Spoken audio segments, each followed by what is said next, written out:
ao falar sobre essas coisas.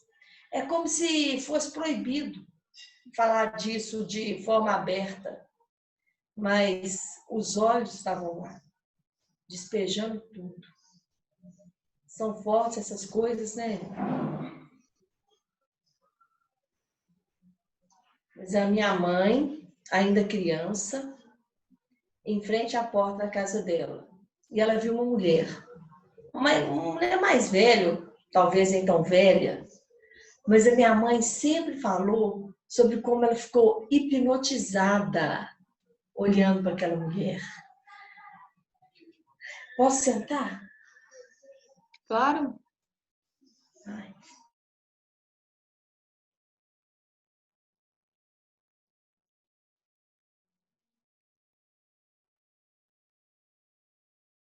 Travou.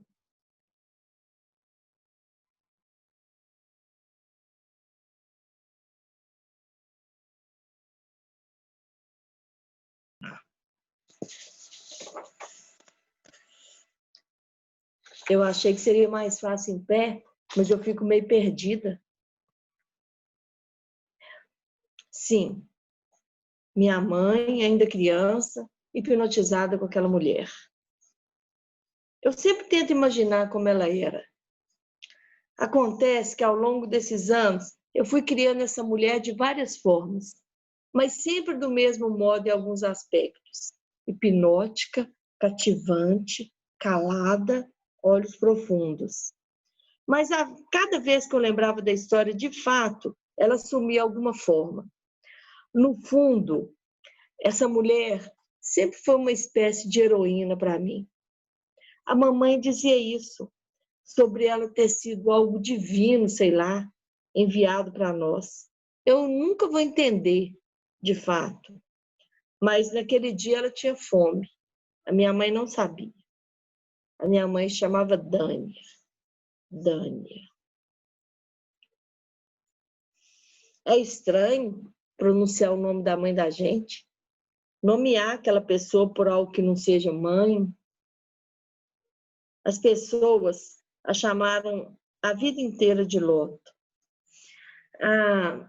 Havia uma foto da Lota, a Dânia daquela época, em que ela sorri imensamente, dessas de fechar os olhos debaixo de um pé de siriguela.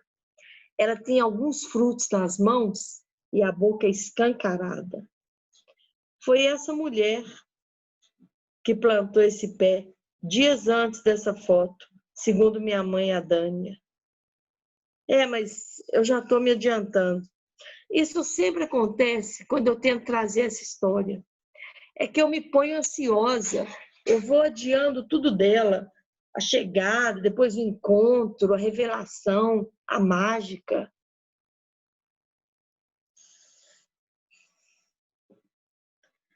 Aquela mulher não tinha nome. Minha mãe a perguntou. Ela se abaixou, olhou nos olhos da minha mãe e disse que minha mãe poderia chamá-la pelo nome que quisesse. Que nessa vida ela já tinha se acostumado a ter vários nomes. Dani sempre dizia não ter entendido isso, porque também ela era uma criança, vivendo no meio daquelas outras crianças, do pai e da mãe. Perguntou se podia chamá-la de Lota, e ela disse que sim, e devolveu, perguntando se também podia chamar minha mãe de Lota. Assim, as duas, a partir dali, se denominaram Lota. A Lota adulta, quase velha, essa da história, passou a ser chamada assim por todos da casa da Dânia. E a outra Lota, minha mãe, pediu para ser chamada assim a vida inteira. Era a forma que ela encontrou para manter essa história além da memória.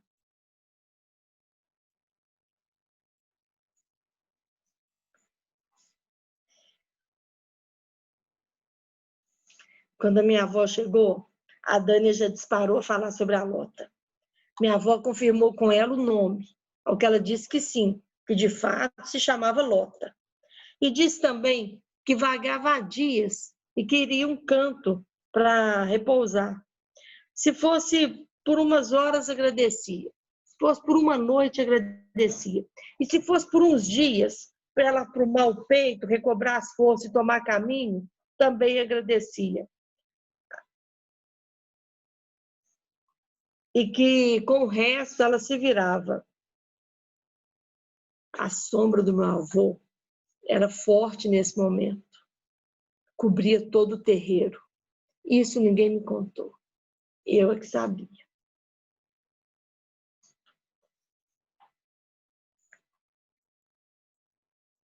A minha avó relutou.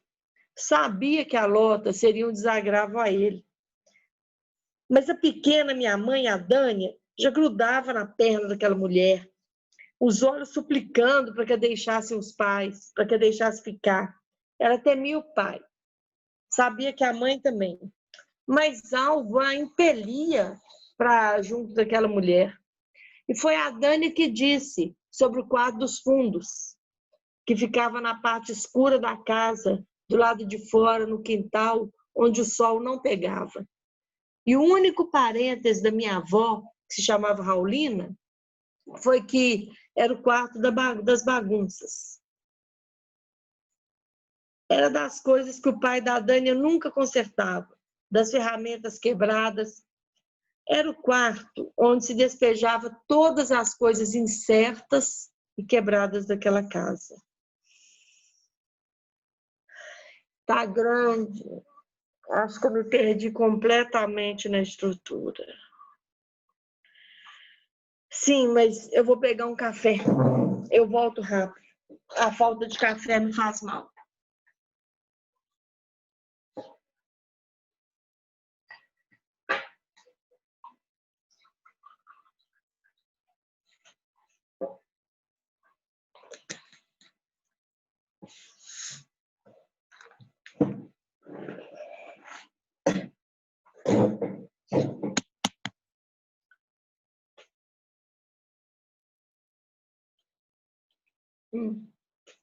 Ao definir que ela ficaria, a minha avó também decidiu que seria escondido. Que quando o marido estivesse em casa, ela ficaria quieta lá dentro, com a luz apagada. Prometeu também que levaria comida e que com muita coisa ela não precisava se preocupar. O único porém da minha avó é que foi a inexistência de uma cama, mas que havia um sofá verde, que por 2 ou até no máximo 3 dias ela seguraria. Lota grande sempre respondia com sinal afirmativo da cabeça e sempre repetia que só precisava recobrar as forças, aprumar o peito e que ganharia caminho. Dizia também que problemas nunca traria. Os dias, então, foram se passando. O avô nunca voltava, Lota ia ficando. Ninguém entrava no quarto, ela pouco saía. Nas vezes em que isso acontecia, minha mãe entrava em festa. Lota a enchia de histórias, ainda que falasse muito pouco, segundo minha mãe contava. Mas a minha mãe aprendia, era com os gestos, com as palavras poucas mesmo. Eu sempre penso que por isso ela também falava pouco. A sensação é que ela tentou trazer a Lota todos os dias da vida para perto dela. Não houve um só dia em nossa convivência em que ela não evocasse a presença daquela mulher misteriosa que um dia apareceu por lá.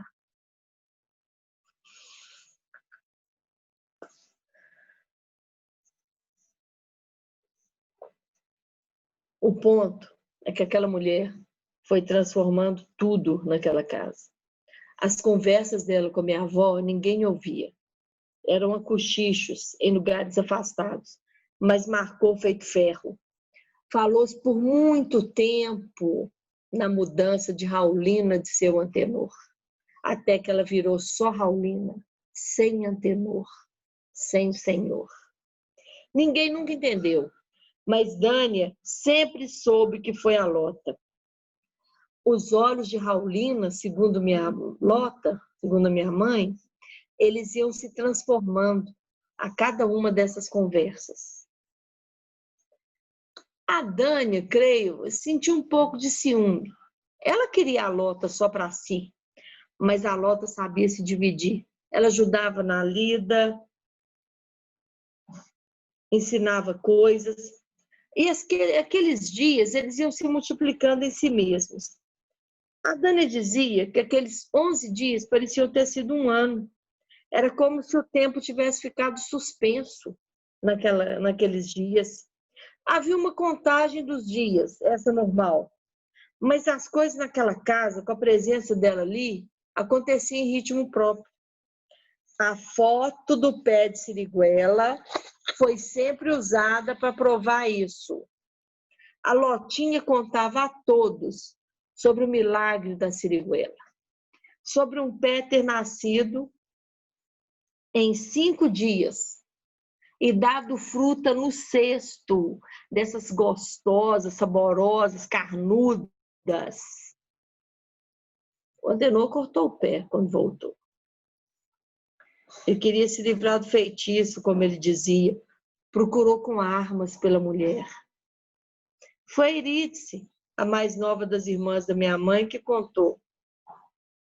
Sem querer a pobre, porque era pequena, mas foi ela. O velho virou um monstro, cortou o pé, evocando Deus, expulsando os diabos. As frutas se espalharam pelo quintal. Ele gritava que ninguém comesse. A Dânia, já cheia de vontades, coisa da Lota, não só pegou, mas como começou a comer na frente dele. Apanhou, mas prosseguiu. Levou fama de endemoniada. Você já comeu siriguela? É minha fruta preferida. Mas sabe o que é louco? Ele não foi lá no quarto. Ninguém foi lá no quarto depois que ela foi embora. E ela foi embora de surpresa, de madrugada, sem festejo. Ela despediu-se da Dânia na janela. A minha mãe pressentiu que ela iria. Se pôs de prontidão. Ela passou, deu beijo na testa da pequena Lota e disse algumas palavras. Assim como os cochichos com a minha avó, essas palavras a Dânia nunca revelou. Dizia ser coisas que ela levava no coração, que se ela falasse, as coisas sairiam, que eram palavras únicas, que pertenciam a elas, não para serem repetidas. Dizem que Raulina também contava a mesma coisa, que guardava algumas palavras da Lota dentro de si como um tesouro e que nunca poderia falar o que era. Quem parte leva a saudade de alguém que fica chorando de dor. Eu não conhecia Raulina, mas dizem que as duas se pareciam. O milagre. Mas antes do quarto, teve a fuga do Antenor. Após cortar o pé de siriguela, ele entrou no quarto. A Raulina estava lá. Ele carregava o facão. A Dânia só falaram que eles ficaram lá dentro por um tempo, mas sem gritos.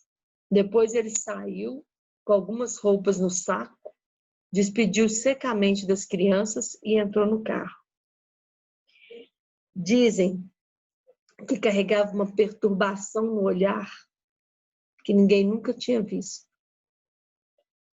Foi a última vez que ele esteve naquela casa.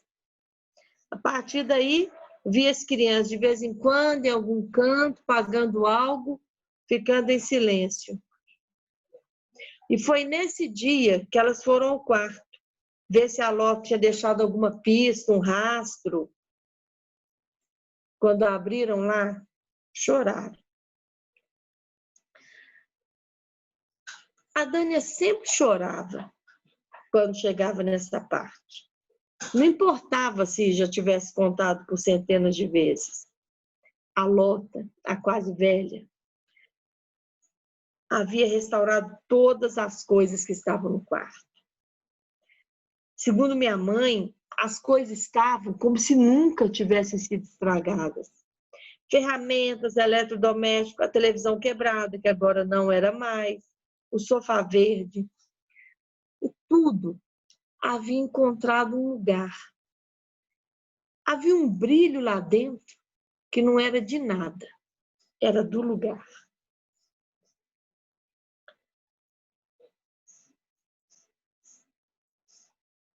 A Raulina entrou, sentou no sofá e por ali ficou.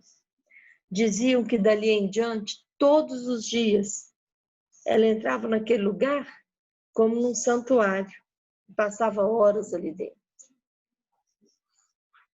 A Dânia também repetiu esse gesto por anos. Nunca mais se soube de Lota. Virou uma foto de um pé de siriguela que ela plantou com uma semente que carregava no bolso do vestido à noite, com a Lota, minha mãe, ao lado. Disse que não sabia quando iria nascer e crescer, mas que aquilo dependia muito mais da minha mãe do que dela. A Dani, então, já disse que queria experimentar antes que o pai voltasse. A nossa Lota foi enterrada com essa foto sobre as mãos.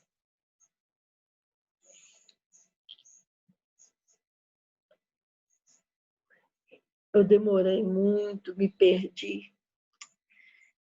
Eu queria aprender a ser mais sucinta, a dar as emoções de forma mais organizada, linear.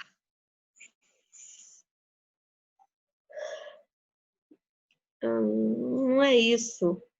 É que, de fato, é muito difícil. Não é minha essa história. O que crio é algo entre a minha vida e a vida da Dani. Me atravessa, mas não sou eu. Mas também não é a Dani. Eu queria muito entender o que é essa terceira coisa. Talvez, se eu encontrar, as pessoas entenderão melhor, sabe? Me entenderão melhor. Eu sei que não, eu percebo quando que fica o tédio. É tudo muito difícil para mim. Muito.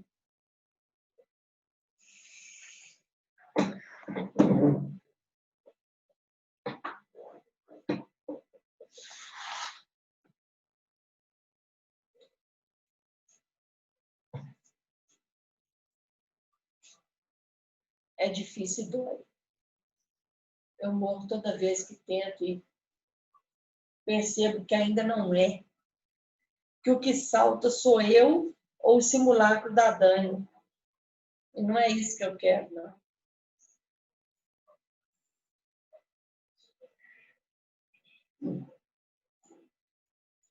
Nesse momento, a cena que imagino é com poucas cores, a luz difusa, a câmera lambendo aqueles corpos.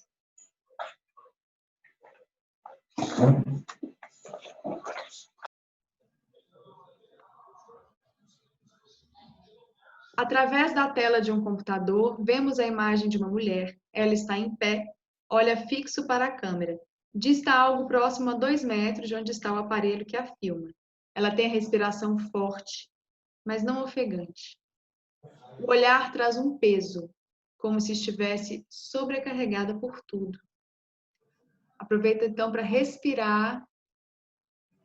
Eu estou no meu lugar, essa história me atravessa, consciência, o que você desejar, o que você achar que vai te fortalecer, tá? O olhar traz um peso, como se estivesse sobrecarregada por tudo. Os gestos são mínimos.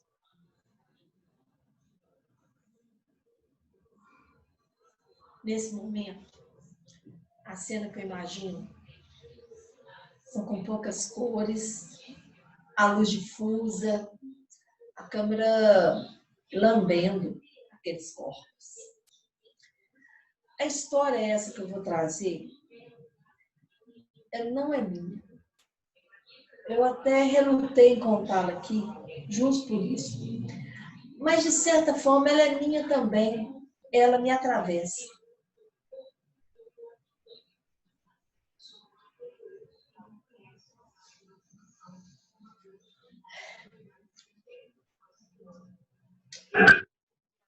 Criança, quando aconteceu. Eu não sei ao certo a idade nem onde. Eu só sei que ventava muito forte ali onde eles viviam, que era longe. Ou sou eu que imagino essa história assim? Talvez porque eu nunca tenho ouvido de fato, então porque eu não tive capacidade de recriar em minha cabeça. Mas a minha mãe era uma criança e vivia numa casa com outras crianças e um pai e uma mãe. Meu avô vendia coisas. Às vezes ele voltava para casa, às vezes não. E às vezes minha mãe, minha avó e as outras crianças achavam até que ele tinha morrido. Mas ele sempre voltava, ainda que cada vez com mais diferença ou indiferença.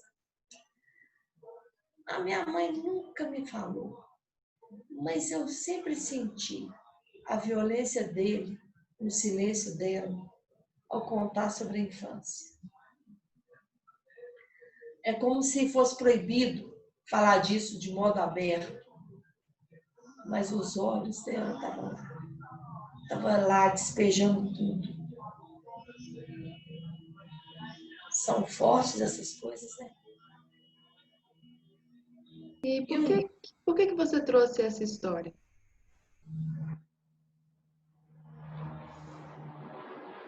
Um dia, a minha mãe viu uma mulher. Ela estava em frente à porta da casa dela. Era uma mulher mais velha, talvez nem tão velha, mas a minha mãe sempre conta como ela ficou hipnotizada olhando para aquela mulher. Eu posso sentar? Claro?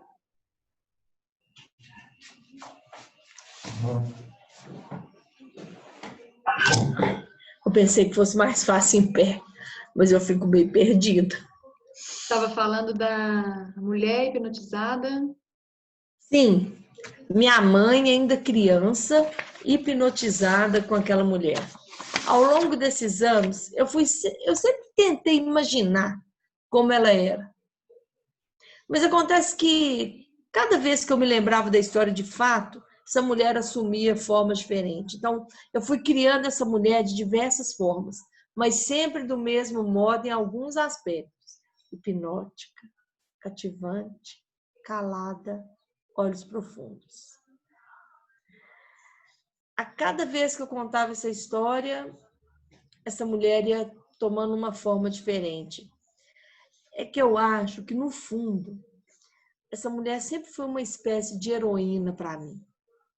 A minha mãe falava isso, dela ter sido algo divino, sei lá, enviado para nós.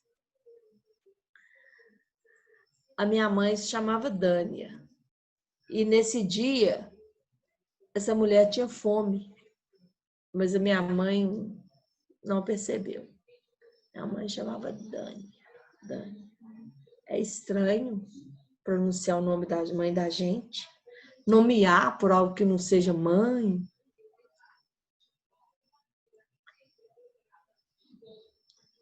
Minha mãe perguntou para ela como ela se chamava, qual era o nome dela. Ela baixou, olhou nos olhos da minha mãe e disse que a minha mãe poderia chamá-la pelo nome que quisesse, que nessa vida ela já tinha se acostumado a ter vários nomes. A Dani disse que nunca entendeu isso de fato, mas também como? Era uma criança. Morava ali naquela casa, naquele lugar afastado, com outras crianças e um pai e uma mãe. Mas ela perguntou se podia chamá-la de Lota. Aí a mulher respondeu que sim. E também devolveu se poderia chamar minha mãe de Lota. Então, a partir dali, as duas passaram a se chamar Lota. Todas as pessoas da casa da minha mãe chamaram essa mulher de Lota. E a minha mãe pediu a todo mundo que a partir dali a chamassem de Lota. Eu tenho para mim que foi a forma que ela encontrou de trazer essa história para junto dela, para ficar para além da memória. E é assim que você assina suas coisas, né? Se bobear, eu carrego o DNA da Lota aqui no sangue. Mas é isso. Quando a minha avó chegou, a Dani já disparou a falar sobre a Lota. A minha avó confirmou com ela o nome, ao que ela disse que sim, que de fato se chamava Lota. E também disse que vagava há dias, que precisava de um canto para descansar. Se fosse por umas horas, ela agradecia. Se fosse por uma noite, ela agradecia. E se fosse por uns dias, para ela, para o mau corpo, recobrar as forças, ela também agradecia. A sombra do meu avô era enorme nesse momento. Ela cobria todo o terreiro. Isso minha mãe nunca me contou, não. Isso aí eu que sempre soube. A minha avó relutou, porque ela temia o pai. Ela sabia que a Lota seria um desagravo a ele. A Dânia também temia o pai. Mas alguma coisa acontecia que os olhos da Dânia já suplicavam para que deixasse aquela mulher ficar, e ela agarrava nas pernas da Lota, alguma coisa empurrava para junto daquela mulher. E foi a Dânia que falou num quarto dos fundos, que ficava na parte escura da casa, do lado de fora, no quintal, onde o sol não pegava. O único parêntese da minha avó, que se chamava Raulina, foi que era o quarto das bagunças, onde ficavam todas as coisas quebradas que o pai da Dânia nunca consertava. Era o lugar das coisas quebradas e incertas da casa.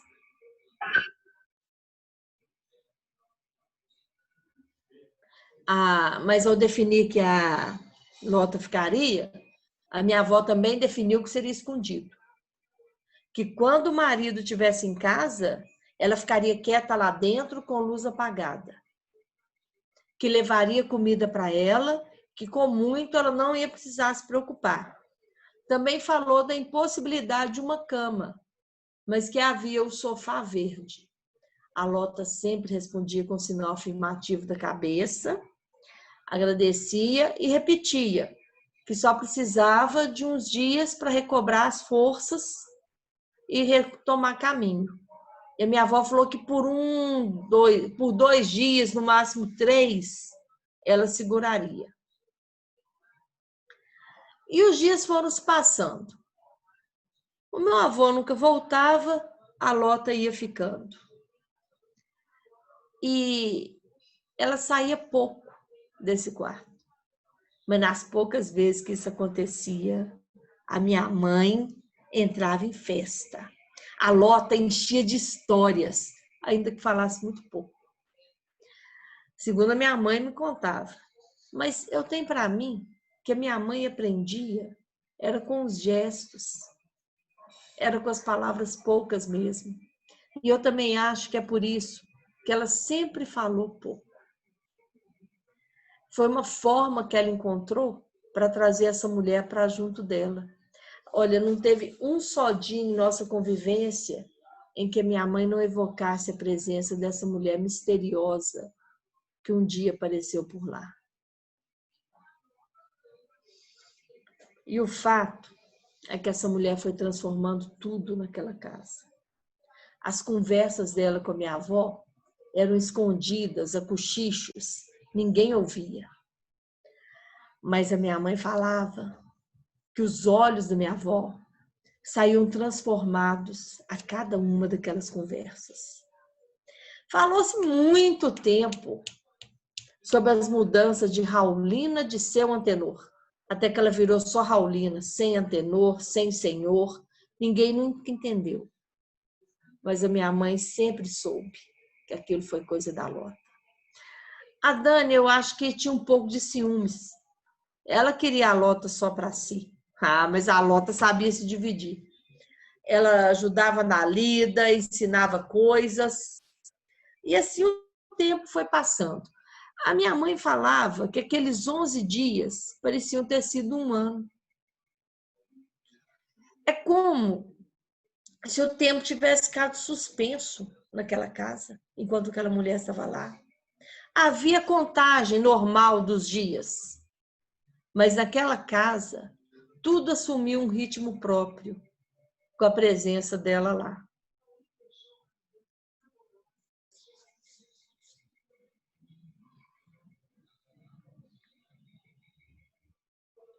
Tinha falado sobre uma fruta Um pé de fruta? Havia uma foto da Lota, da minha mãe, Dânia, dessa época, em que ela está debaixo de um pé de siriguela, com a boca escancarada, em que ela sorri imensamente. Ela tem as mãos cheias de frutos. E foi essa mulher que plantou essa árvore dias antes dessa foto. Foi essa mulher que plantou essa foto. Foi essa mulher que tirou essa foto dias antes de plantar o pé. E antes do avô voltar também, não é isso? Isso. Quando o Antenor chegou, ele cortou o pé. Queria se livrar do feitiço, como ele dizia. Quem contou foi Irídice, a irmã mais nova da minha mãe. Ela não queria contar a pobre, mas foi ela. Ele procurou a mulher com arma. E ele quebrou o pé e ele virou um monstro. As frutas espalhadas pelo chão e ele gritava que ninguém comesse. A Dânia, já cheia de vontades, coisa da Lota, não só comeu, não só pegou as frutas, como comeu na frente dele. Ela apanhou, mas prosseguiu. Levou fama de endemoniada. Você já comeu siriguela? Não, nunca comi. Eu sei o que é, né? Mas eu nunca provei. Ah, é minha fruta preferida. Mas depois que uma coisa que eu achei louca é que ninguém foi lá no quarto. Nem ele foi. Nem depois que ela foi embora. E ela foi embora de surpresa, sem festejo. Ela saiu de madrugada. A minha mãe pressentiu que ela ia. Minha mãe se pôs de prontidão, ela passou, deu um beijo na testa da pequena Lota e disse algumas palavras. Essas palavras, assim como os cochichos de Raulina, a minha mãe nunca contou. Ela dizia que eram palavras que ela guardava no coração dela. Que se ela falasse, essas palavras sairiam e que eram palavras para serem guardadas. Raulina também dizia o mesmo, que as palavras ditas pela Lota, ela guardava com ela, como se fosse um tesouro. Quem parte leva a saudade de alguém que fica chorando de dor. Você não falou ainda do quarto, né? O que havia naquele quarto? Por que você segurou ele até agora nessa história, né? A gente ainda não entrou nele, mesmo com a Lota estando há dias lá. Foi a mágica. Mas antes do quarto, teve a fuga do Antenor. Ele entrou no quarto do casal, a Raulina estava lá dentro. Ele carregava um facão. A Dânia contava que eles ficaram tempos lá dentro, mas sem gritos. Ele saiu com umas roupas embrulhadas num saco, despediu secamente das crianças e entrou no carro. Mas dizem que ele carregava uma perturbação no olhar que ninguém nunca tinha visto. E foi a última vez que ele foi naquela casa. Depois daquele dia, ele via as crianças de vez em quando em algum canto, pagando algo, ficando em silêncio. E foi nesse dia que resolveram ir ao quarto para ver se a Lota tinha deixado alguma pista, um rastro. Quando abriram lá, choraram. A Dânia sempre chorava quando ela chegava nessa parte. Não importava se ela já tivesse me contado essa história centenas de vezes. Dizem Quando abriram lá, tudo estava consertado. A Lota consertou todas as coisas quebradas. As ferramentas, o sofá verde, a televisão estragada, que agora não era mais. Tudo havia encontrado um lugar lá dentro. E havia um brilho no lugar que não era de nada, era do lugar. Raulina entrou, sentou no sofá, ficou ali por horas. Dizem que a partir dali ela ia todos os dias, como se estivesse no santuário. E a Dânia também repetiu esse gesto por vários anos. Nunca mais se soube de Lota. Ela virou uma foto de um pé de siriguela que ela mesma plantou com uma semente que ela carregava no bolso de um vestido numa noite com a Dânia, minha mãe, ao lado. E dizem que ela falou para minha mãe que não sabia quando iria nascer ou crescer, que aquilo ia depender muito mais da minha mãe do que dela. Na mesma hora, minha mãe já falou que queria experimentar a fruta antes que o pai voltasse.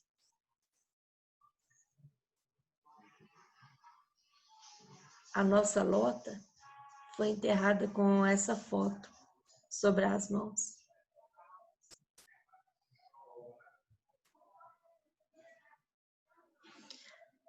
Ficou grande, eu me perdi completamente aqui na estrutura.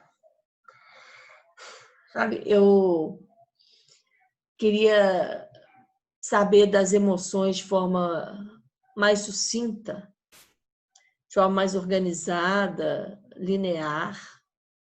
Não, você foi ótima.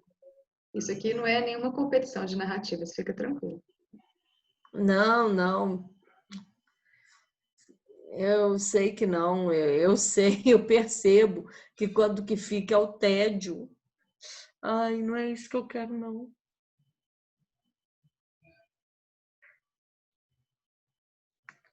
Para mim, você esteve incrível, né? Na minha opinião, não faz o menor sentido esse tipo de questionamento. Não tem sentido.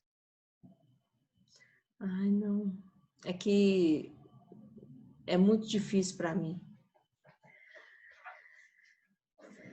É difícil e dói. Dói muito. Quando eu percebo que o que salta sou eu ou um simulacro da Dânia. Não é isso que eu quero, não.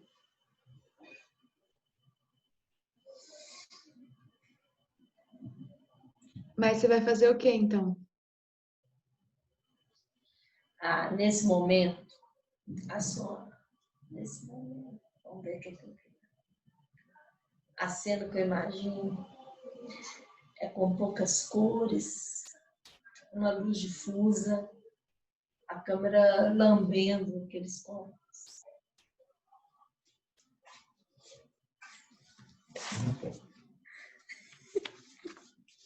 Ok.